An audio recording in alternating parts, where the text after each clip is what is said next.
muhawe ikaze muri iri somo ryo mu ishuri rito rya Bibiliya. Intego y'izi nyigisho ni ugusesengura buri gitabo cya Bibiliya kugira ngo twige ukuri ko mu mwuka maze tugushyire mu bikorwa mu buzima bwacu. Kandi nta handi uko kuri kuruta mu isomo turimo gusesengura ubu ngubu. Isesengura ryacu ritugejeje mu isezerano rishya mu rwandiko rwa mbere intumwa Pawulo yandikiye Abakorinto. Ikibazo kiganje cyane mu matorero yose uyu munsi ni amacakubiri cyangwa kwiremamo ibice. Ni kenshi abantu babaza bati, kuki hari amatorero menshi atandukanye? Ngaho reka twumve icyo Pawulo yigisha ku macakubiri yari mu itorero ry'i Korinto.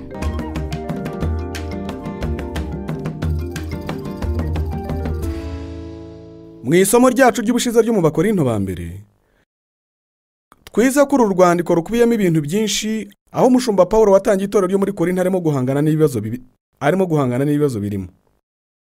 Ikibazo cya mbere Pawulo avuga muri uru rwandiko ni ikibazo cyo kwirema ibice. Dore uko Pawulo ahangana n'ikibazo cyo kwirema ibice mu itorero ryo muri Korinto. Mbese Kristo yagabanijwemo ibice? Pawulo niwe wababambiwe? Cyangwa mwabatijwe mu izina rya Pawulo? Nshimira Imana yuko ari nta n'umwe nabatije muri mwe keretse Krispo na Gayo, kugira ngo hatagira umuntu uvuga yuko mwabatijwe mu izina ryanjye. Icyakora nabatije n'abo kwa Sitefana, uretse abo sinzi yuko hari undi nabatije, kuko Kristo atantumye kubatiza, ahubwo yantumye kubwiriza ubutumwa bwiza, ariko ntavugisha ubwenge bw'amagambo, kugira ngo umusaraba wa Kristo udahinduka ubusa.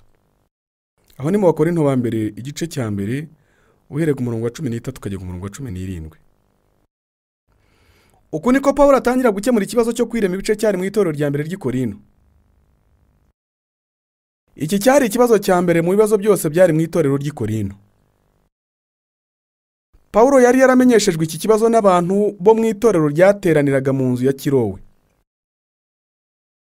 Pawulo yari yaramenye n'ibindi bibazo byinshi byari mu itorero ry'i Korinto, abibwiwe n'urwandiko yandikiwe n'iryo torero. Mu bice bine bya mbere by'uru rwandiko, Pawulo yigisha ku kibazo cyo kwirema ibice cyangwa amacakubiri mu buryo bw'ubwenge buhumetswe n'umwuka w'Imana. Pawulo atangira gutanga igisubizo cy'iki kibazo cyari mu mubiri wa Kristo, abaza iki kibazo kigizwe n'amagambo ane gusa kigira kiti: mbese Kristo yagabanijwemo ibice? Nizera ko iki ari ikibazo gikomeye cyane wabaza urimo gukemura ikibazo cy'amacakubiri mu mubiri wa Kristo. Twebwe abizera Yesu Kristo tuvuga kandi tugahamya ko ari muzima kandi ari ku isi. Tuvuga ko Yesu Kristo muzima kandi uba ku isi bitewe no kuzuka kwe, aba mu mitima yacu. Yesu Kristo aba mu mibiri yacu. Imibiri yacu niyo ngoro cyangwa urusengero rwa Yesu Kristo. Niba ibyo ari ukuri, niba uri umuntu ufite ubwenge utekereza, maze wabona itsinda ry'abantu biyita abakristo kandi bakavuga ko Kristo aba muri bo, ese ntiwatekereza ko abo bantu hari ibintu bemera? Mbese hari ba Kristo bangahe? Hariho Kristo umwe wenyine. Niba Kristo aba muri jye nawe ari umwe, ntabwo tugomba gutekereza ko Kristo hari ukuntu ateye muri wowe bitandukanye n'uko ateye muri jye, bitewe n'uko twavukiye mu bice bitandukanye byo ku isi. Ntacyo bivuze aho jye nawe twaba twaravukiye cyangwa umuco wacu uwo ari wo iyo Kristo turimo. Hariho Kristo umwe gusa kandi ntabwo agabanyijwemo ibice. Niyo mpamvu Pawulo atangirana ikibazo kigira kiti: mbese Kristo agabanijwemo ibice? Itorero ry'i Korinto ryari rigabanijwemo ibice. Ubwo rero yanzura ibice bine bya mbere avuga ko Kristo atagabanijwemo ibice. Ati niba mwaragabanijwemo ibice, umubano wanyu na Kristo ugomba kuba utameze neza. Ubwo ikibazo cy'amacakubiri yabo cyari gishingiye ku buyobozi, ubwo n'umubano wabo n'abayobozi babo wari ufite ikibazo. Iyo Pawulo atangiye kubwira abayobozi babo ikibazo bari bafite mu mubano wabo, abwira byinshi mu byo yavuze muri ibi bice bine bya mbere abamukunda cyangwa bamwemeraga. Mu yandi magambo, Pawulo arimo kubwira abafana be bo muri Korinto, ba bandi bo mu itorero ryo muri Korinto bavuze bati: genda uwa Pawulo. Hari abantu bari muri Korinto bumvaga ko Pawulo ari we muyobozi wabo wo mu mwuka, kandi ntibashoboraga kwemera abandi nk'uko bemeraga Pawulo. Pawulo atangira kuvuga ikibazo cyo kwiremamo ibice cyari mu itorero ry'i Korinto, abwira abari biremyemo ibice, ba bandi bamwemeraga gusa. Aduha amagambo meza cyane agendanye n'uburyo yumva umurimo cyangwa uko umurimo ugomba gukorwa. Pawulo yarimo kugerageza kubwira aba bantu ati, ubwo nazaga i Korinto nkababwiriza ubutumwa bwiza maze mugakizwa, ntabwo ari jye wabikoze, byakozwe n'Umwuka Wera. Pawulo yarimo kuvuga ngo ntabwo umurimo wakozwe nanjye ubwo nazaga i Korinto, ni Umwuka Wera wawukoze. Ntabwo byatewe n'icyo nakoze, ahubwo n'icyo yakoze. Pawulo yarimo kugerageza gusobanura umurimo ushingiye kuri ya mabanga ane yo mu mwuka. Ntabwo ari jye ahubwo ni we, ntabwo nashobora ariko warashoboye, ntabwo nshaka kubikora ariko warashaka kubikora, ntabwo ari jye wabikoze ahubwo ni we wabikoze. Ibi twabibonye mu bayobozi nka Mose wo mu isezerano rya kera. Ibi tubibona mu isezerano rishya ryose mu bayobozi nka Pawulo. Pawulo yemeraga ayo mabanga ane yo mu mwuka. Nibyo Pawulo asobanurira Abakorinto muri ibi bice bine. Pawulo arababwira mu magambo menshi ati, ntimube ari jye mukurikira, ahubwo mukurikire Kristo. Nk'uko twabibonye mu Byakozwe n'Intumwa igice cya 18, Pawulo yagiye i Korinto yaramaze guhura n'umwami. Ntabwo twavuga ko Pawulo yananiwe gukora umurimo muri Atenayi, ahubwo twavuga ko yari yarakuze mu myizerere ye ubwo yajyaga i Korinto. Imikorere y'umurimo muri Korinto yari itandukanye n'imikorere y'umurimo muri Atenayi. Pawulo abwira Abakorinto imihindukire y'imikorere y'umurimo mu gice cya mbere n'icya kabiri by'Abakorinto ba mbere. Pawulo aravuga ati, kuko Kristo atantumye kubatiza, ahubwo yantumye kubwiriza ubutumwa bwiza, ariko ntavugisha ubwenge bw'amagambo, kugira ngo umusaraba wa Kristo udahinduka ubusa. Hano mu gice cya mbere umurongo wa 17. Pawulo atangira mu murongo wa 18 w'igice cya mbere aduha amagambo akomeza kugera ku musozo w'igice cya kabiri. Pawulo atangira atandukanya umubatizo n'ubutumwa bwiza. Umubatizo uracyari inyigisho igoranye n'uyu munsi mu bizera. Abantu benshi ntabwo bemeranya ku buryo bw'imibatirize. Pawulo ntabwo hano arimo kuvuga ku mibatirize, ahubwo ku busobanuro bw'umubatizo. Atanga umwandiko mwiza cyane hano. Dukurikije uyu mwandiko mu Bakorinto ba mbere igice cya mbere, ntibishoboka ko twakwizera ibyitwa gakiza gaturuka mu mubatizo, cyangwa imitekerereze y'uko umuntu agomba kubatizwa kugira ngo akizwe. Pawulo atanga itandukaniro riri hagati y'ubutumwa bwiza budukiza n'umubatizo. Pawulo yaravuze ati, ntabwo natumwe muri Korinto kubatiza, natumwe kubwiriza ubutumwa bwiza. Nshimishwa nuko ntababatije mwese abakijijwe mbabwirije, ubwo muba muri abayoboke ba Pawulo. Nshimishwa nuko atari jye wababatije. Nabatije runaka na runaka nta wundi nibuka, kuko ikintu cy'ingenzi ari iki: ntabwo natumwe kubatiza, natumwe kubwiriza ubutumwa bwiza. Iyo aba byasabaga kubatizwa kugira ngo ukizwe, umubatizo wakabaye kimwe mu bigize ubutumwa bwiza buguhesha agakiza. Iyo aba umubatizo wari kimwe mu bigize ubutumwa bwiza bukiza, Pawulo ntiyari busobanure mu buryo busobanutse avuga ati, sinatumwe kubatiza, ahubwo natumwe kubwiriza ubutumwa bwiza. Hano umurongo wa 17. Amaze kuvuga aya magambo, Pawulo atangira gusobanura uburyo yabwirije ubutumwa bwiza n'icyabaye igihe yabwirije ubutumwa bwiza. Mu gice cya kabiri, Pawulo agera ku mutima w'icyo arimo kuvuga muri ibi bice bine bya mbere.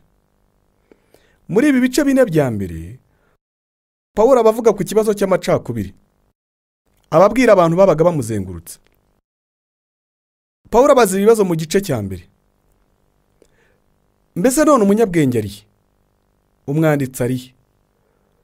Umunyampaka wo muri iki gihe ari he? Aho ni ku murongo wa 20. Yarangiza akabaza iki kibazo, ubwenge bw'isi Imana ntiyabuhinduye ubupfu? Aho ni ku murongo wa 20. iyo ukibumbura Bibiliya mu Itangiriro igice cya 3 uhura n'iki kibazo: uri he? Mu Itangiriro igice cya 4 uhasanga iki kibazo: mwene so ari hehe? Iyo ugeze mu Itangiriro igice cya 18 uhasanga iki kibazo: umugore wawe ari hehe? Muri Bibiliya usangamo ibibazo byinshi bya uri hehe. Dore ikibazo cyiza kibaza kiti uri he. Umunyabwenge mu mwuka ari he? Umwanditsi, umwigishwa, umunyampaka, umuntu uhora ajya impaka kandi agahakana ari he? Muri Korinto bari bazwiho kujya impaka no guhakana. Ibi bintu by'ibiganiro mpaka bikomoka mu muco w'Abagiriki. Pawulo ni ibyo arimo kugaragaza. Akenshi umuntu uzwi nk'umunyabwenge mu mirebere y'isi usanga atari umunyabwenge mu mwuka. Abanyabwenge b'abanyamwuka ntabwo usanga ari babandi b'abanyabwenge bize cyane. Ukwizera kugira ubutaka bwihariye kuvukiramo. Hari ubutaka ndetse n'ikirere kwizera kuvukiramo kandi kugakura neza. Hakabaho n'ubutaka aho kwizera bitashoboka ko kuvukira. Hari ubutaka bitakorohera ukwizera kuvukiramo no gukuriramo. Ntabwo turimo kuvuga ko abo twita abize ari ubutaka cyangwa ikirere ukwizera gukuriramo neza. Ibi ntabwo bishatse kuvuga ko utakizwa iyo wize cyane cyangwa urimo kwiga. Kandi ntabwo bishatse kuvuga ko wirengagiza ubwenge bwawe iyo ubaye umuyoboke wa Yesu. Pawulo abwira Abakorinto ku musozo w'igice cya 2 ati: muzirikane guhamagarwa kwanyu bene data, yuko ab'ubwenge bw'abantu bahamagawe atari benshi, n'abakomeye bahamagawe atari benshi, n'imfura zahamagawe atari nyinshi. Aho ni ku murongo wa 26. Icyo Pawulo arimo kuvuga ntabwo ari amashyengo. Pawulo arimo kuvuga ati: iyo itorero ryanyu riteranye ku cyumweru, ujye unyuzamo amaso ureba abizerwa bari bo. Ni abanyabwenge bangahe? Ni abaganga bangahe? Ni imfura zingahe? Ni abami bangahe? Ni abaguverineri bangahe? Ni abanyapolitike bangahe cyangwa abanyabubasha bangahe bahari? Dushingiye kuri Pawulo usanga ari nta banyabwenge bahari, nta banyabushobozi bahari, nta mfura zihari ushingiye ku kigero cy'isi. Mu Bwongereza mu mwaka w'1743 mu iteraniro ryo kuramya Imana, Umwami George wa II yarahagurutse barimo kuririmba indirimbo zihimbaza Imana bageze ahavuga ngo haleluya. Uhereye icyo gihe abantu ku isi barahaguruka iyo bahimbaza Imana. Mu myaka y'1800 umwamikazi w'Ubwongereza witwaga Victoria yagiye mu gitaramo cyahimbazaga Imana. Bivugwa ko atahagurutse gusa, ahubwo yakuyemo n'ikamba kuko yari umukristo. Yajyaga avuga ngo icyatumye ajya mu bwami bw'Imana ni ijambo benshi. Yabivugishwaga nuko Pawulo yavuze ati: nta mfura nyinshi. Yajyaga ashimira cyane iri jambo ritoya benshi, kuko byari bivuze yuko n'abatakuwemo. Imfura, abanyambaraga, abanyabwenge ntibakuwemo, ariko kuri nuko atari benshi. Dore ukuri ariko ahubwo Imana yatoranije abaswa bo muri iyi si ngo ikoze isoni abanyabwenge, kandi yatoranyije ibinyantege nke byo mu isi ngo ikoze isoni abakomeye, kandi n'ibyoroheje byo mu isi n'ibihinyurwa n'ibitariho Imana yarabitoranyije ngo hindure ubusa biriho, kugira ngo hatagira umuntu wirata imbere y'Imana. Ho n'Abakorinto ba mbere igice cya 1 murongo wa 27. Nuko Imana ikunda gukora. Ubwo ibyo ari ukuri, Pawulo yandikiye Abakorinto ngo: nicyo gituma bene data, ubwo nazaga iwanyu ntaje ndi umuhanga n'intyoza yo kuvuga, cyangwa mfite ubwenge buhebuje mbabwira ibihamya by'Imana, kuko nagambiriye kutagira ikindi mbamenyesha keretse Yesu Kristo, ari we Yesu Kristo wabambwe. Nabanaga namwe mfite intege nke, ntinya mpinda umushyitsi mwinshi. Nibyo navugaga nkabibwiriza ntibyari amagambo y'ubwenge yo kwemeza abantu, ahubwo byari ibigaragaza umwuka w'imbaraga. Ho ni mu gice cya 2 murongo wa 1 kugera ku wa 4. icyo Pawulo arimo kuvuga yandika iki gice cy'ibice 4 bya mbere by'urwandiko rwa mbere yandikiye Abakorinto ni iki? Ntimuba abayoboke banjye, ntimunyishimire ngo mutandukane n'abandi kuko nize cyane, cyangwa kuko mutekereza ko mfite ubwenge bwinshi. Ibyababayeho ubwo mwakizwaga byababayeho bikozwe n'Umwuka Wera, ntabwo byakozwe nanjye. Nuko rero ntimunkurikire. Yandika, Pawulo yanditse umwe mu myandiko myiza cyane mu byanditswe byose yanditse. Ni igice cya 2.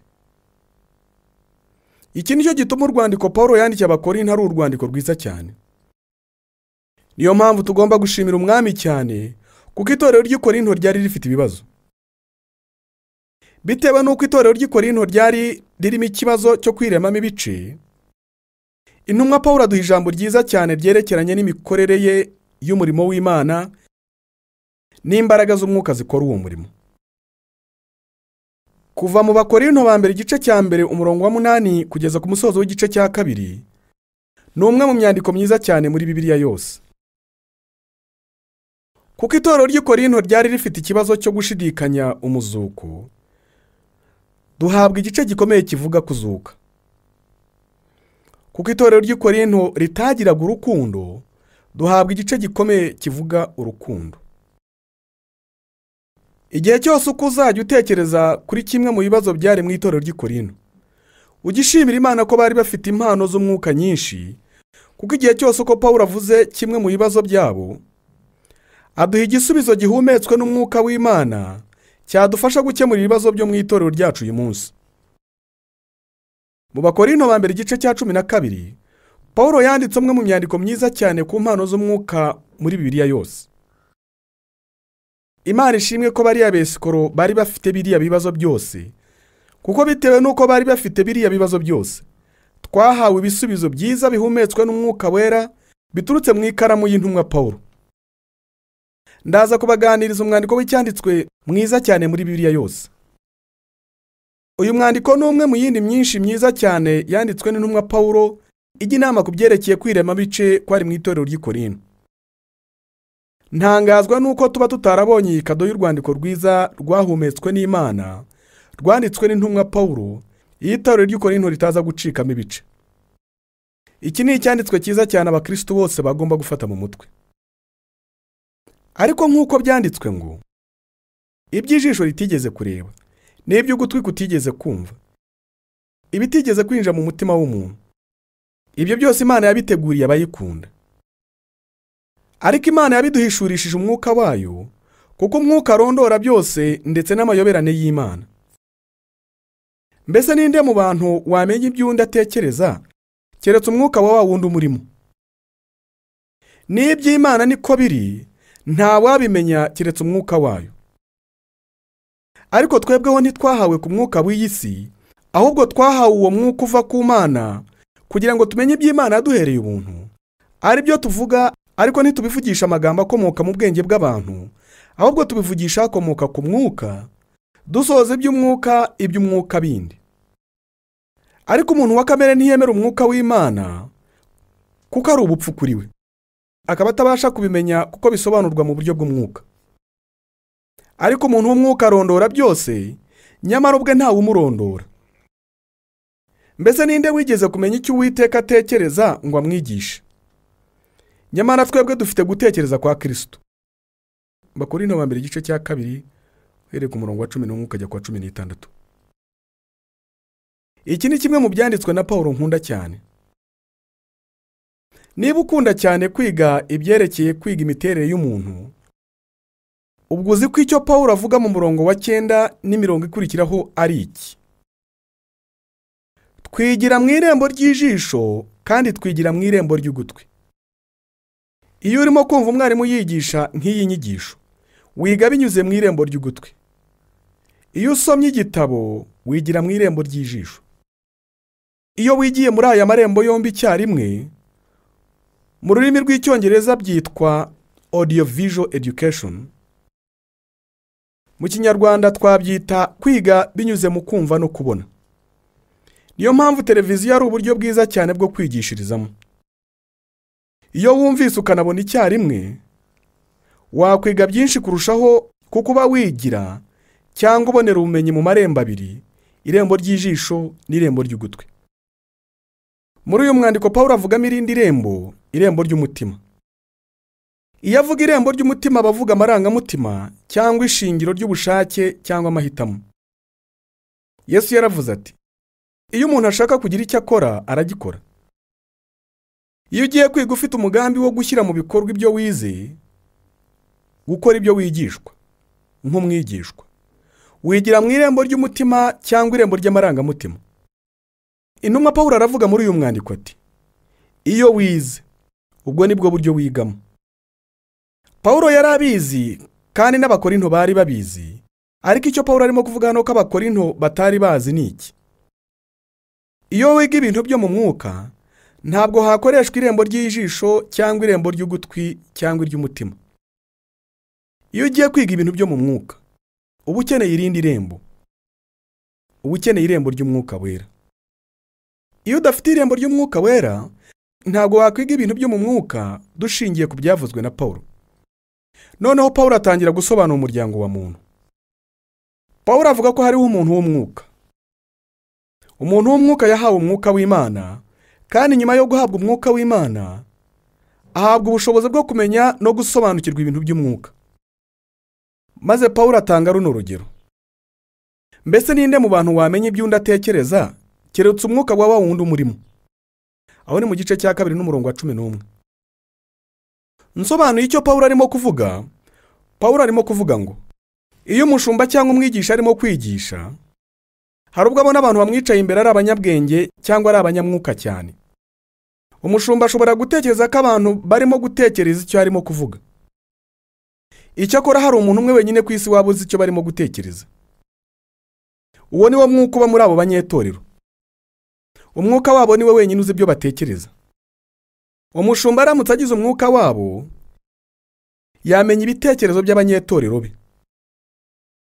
Hari ubwo yamenya icyo abanyetorero batekereza, ariko ntabwo yahabwa umwuka w'abanyetorero be.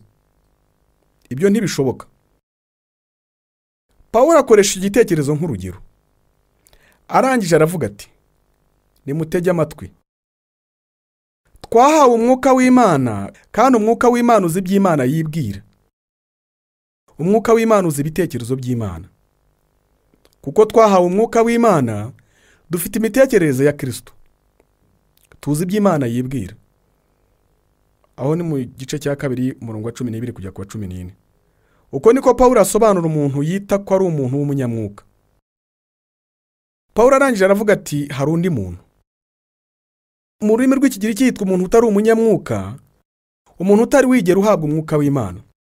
Maze Pawulo aravuga ati, kuri uwo muntu iby'umwuka ni ubupfapfa. Ntabwo asobanukirwa iby'umwuka, atekereza ko ari ubupfapfa. Maze Pawulo akavuga irindi jambo ryiza cyane. Ntuzibagirwe ibi ngibi. Abayoborwa na kamere, abatari abanyamwuka, ntabwo bamenya iby'umwuka, kuko iby'umwuka birondorwa n'umwuka. Aho ni mu gice cya 2 n'umurongo wa 14. Mu yandi magambo, wamenya iby'umwuka ari uko ufite irembo ry'umwuka. Umuntu uyoborwa na kamere ntabwo agira irembo ry'umwuka, ubwo rero ntiyamenya iby'umwuka. Mu bice bya mbere by'urwandiko rwa mbere Pawulo yandikiye abakorinto, Pawulo ashyira umuryango wa muntu mu byiciro bibiri by'abantu. Dushingiye ku byavuzwe na Pawulo, hariho umuntu w'umunyamwuka wahawe umwuka wera kandi agasobanukirwa iby'umwuka. Hanyuma hakabaho umuntu wa kamere cyangwa utari umunyamwuka udashobora gusobanukirwa iby'umwuka kuko adafite umwuka w'Imana.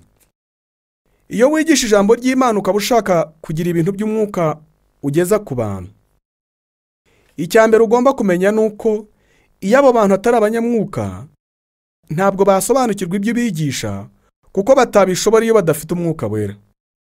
Ubushobozi bwo gusobanukirwa ibyo wigisha butangwa n'umwuka wera.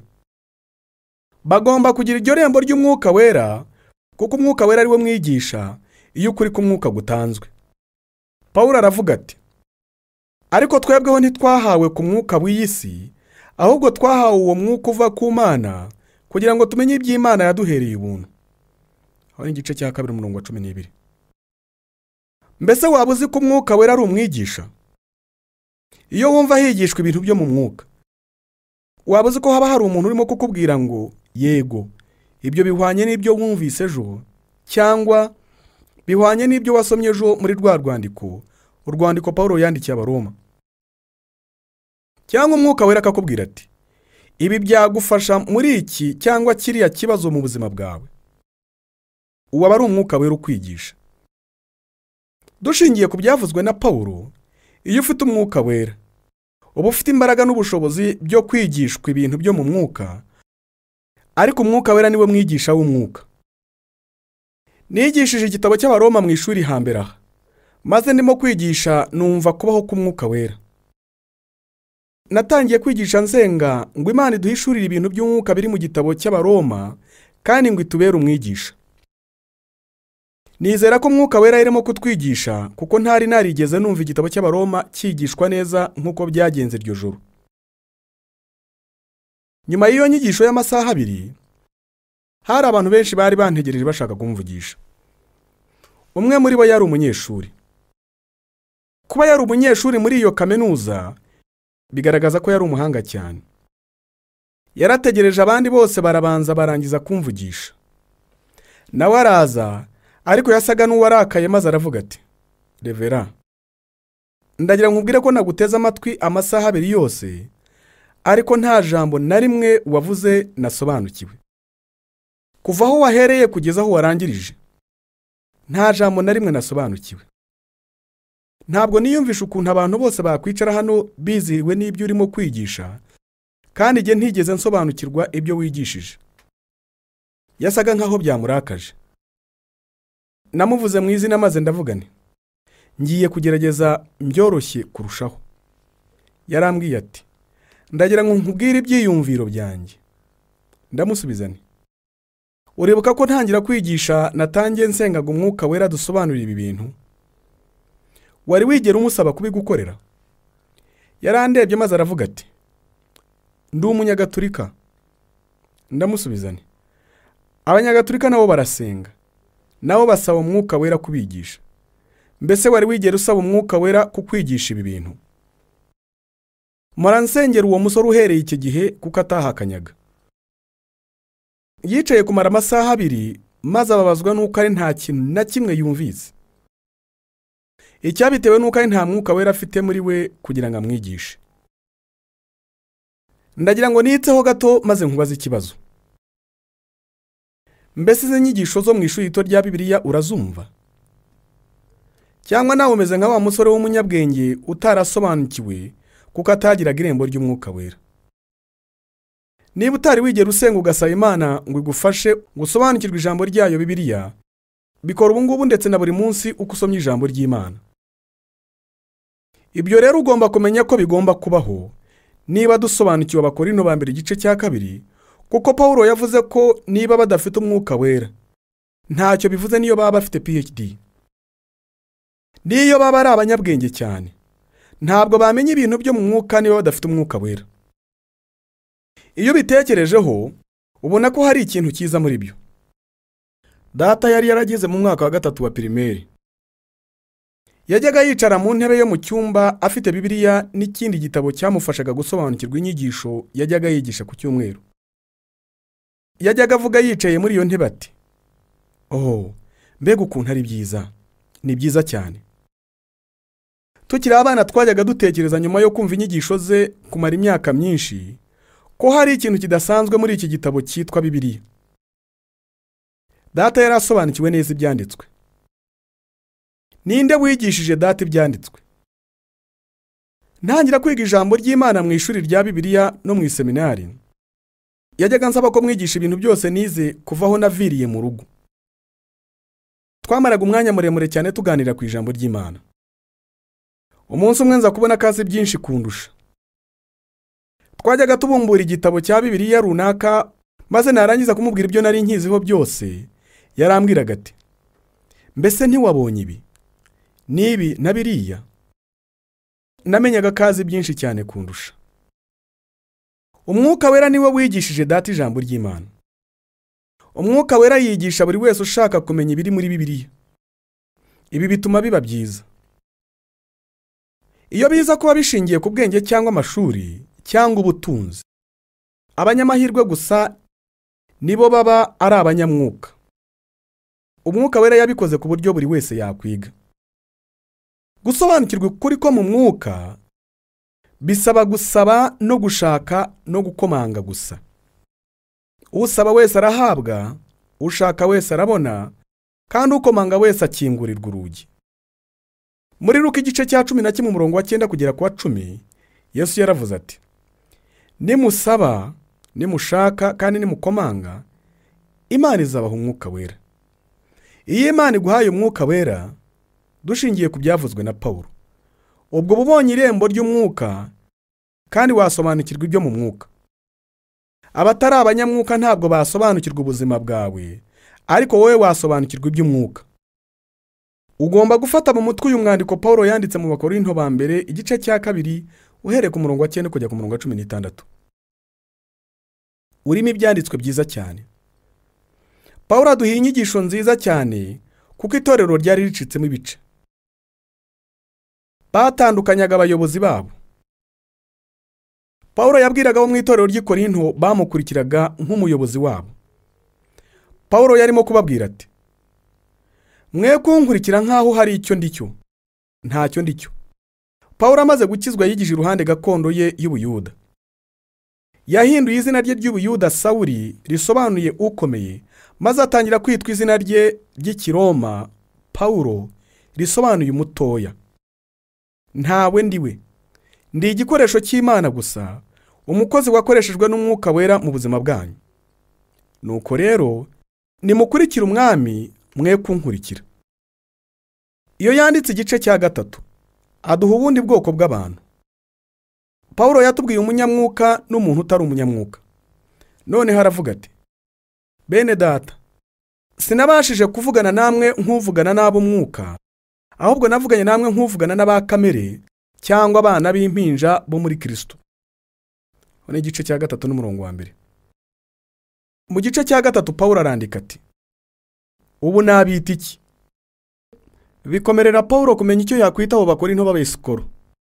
Yabise abejejwe mu mirongo itangira iki gitabo, maze arangije asobanura ibibazo bafite. Tuzi ko batari intungane.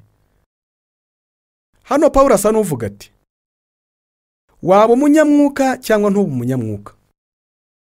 Pawulo arabaza ati: ubu ndabita iki? Ubu ngiye kubita ba kamere, kuko kuba murobanura abayobozi banyu binyereka ko mutari abanyamwuka koko. Ntabwo muzi cyabaye ubwo ubutumwa bwiza bwababwirizwaga mukabwizera. Kuba mundobanura mu bandi bayobozi bisobanuye ko muri abana mu mwuka. Kuba mwita ba Petero cyangwa ba Apolo bigaragaza ko muri abana kandi ko mudasobanukiwe ibintu byo mu mwuka. Icyo ni igice cya 3 murongo wa 2 kujya ku wa 4. Mu gice cya 3 Pawulo avuga ikibazo cy'ubuyobozi. Pawulo arabaza ati: mbese ye Apolo ni iki? Kandi Pawulo ni iki? Si abagaragu batumye mwizera nk'uko Imana yabahaye umurimo? Hano ku murongo wa 5. Mugomba gufata abayobozi banyu nk'abakozi b'Imana yakoresheje kubabwiriza ubutumwa bwiza nk'uko umwami yabahaye umurimo. Nige wateye imbuto, Apolo nawe arazuhira, ariko Imana niyo yazikujije. Nuko utera imbuto ntacyo aba ari cyo cyangwa uwuhira keretse Imana ikuza. Utera n'uwuhira barahwanye, kandi umuntu wese azahembwa nk'uko yakoze umurimo we, kuko twembi Imana ariyo dukorera, namwe mukaba umurimo w'Imana n'inzu yayo. Aho ni ku murongo wa 6 kujya ku wa 9.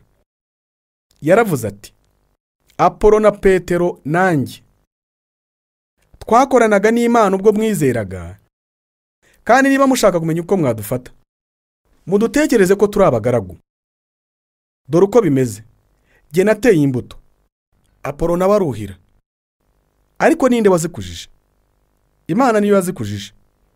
Nuko rero Pawulo arimo kuvuga ngo mwikurikira Apolo, mwinkurikira, kuko twari ntacyo turi cyo. Nimukurikira Imana. Pawulo asoza iki cyiciro avuga mu murongo wa 21 ati: nuko ntihagire umuntu wirata abantu. Ntukirata abantu kandi ntukabe umuyoboke w'abantu. Irata Imana kandi ube umuyoboke w'Imana. Imana yatoranyije abatagira icyo bari cyo, abanyantege nke, kandi abantu badateye nka bamwe mu bantu bize cyane. Imana itoranya rubanda rugufi kugira ngo ikoze isoni abo bose bibwira ko hari icyo bari cyo, kugira ngo abantu birate Imana, kugira ngo bibe nk'uko ibyanditswe bivuga ngo uwirata yirata Uwiteka. Igice cya 1 umurongo wa 31, igice cya 10 umurongo wa 17. Nuko Pawulo yanzura iyo yandikira itorero ry'i Korinto ibyerekeye kwiremamo ibice. Ntimukaba abayoboke b'abantu, ahubwo muba abayoboke b'Imana, kandi aba ariyo mwirata. Mbega guhigwa n'intumwa Pawulo! Imana yahisemo gukoresha abanyantege nke na rubanda rugufi kugira ngo bayubahishe. Ibyo ndabishimira, ariko twese tugomba kwitondera kudakurikira abantu, ahubwo tugakurikira Kristo. Mbese wirata umwami n'umubano ufitanye na Yesu Kristo? Turagusabira kugira ngo izi nyigisho zigusubizemo intege mu kwizera kwawe. Tugushimiye umwete ugira wo gukurikira Kristo no gutumira abandi kugira ngo bifatanye natwe twiga ijambo ryera ry'Imana. Turagusabira ngo ubuntu bwayo n'amahoro yayo bikubeho n'umuryango wawe. Naho ubutaha.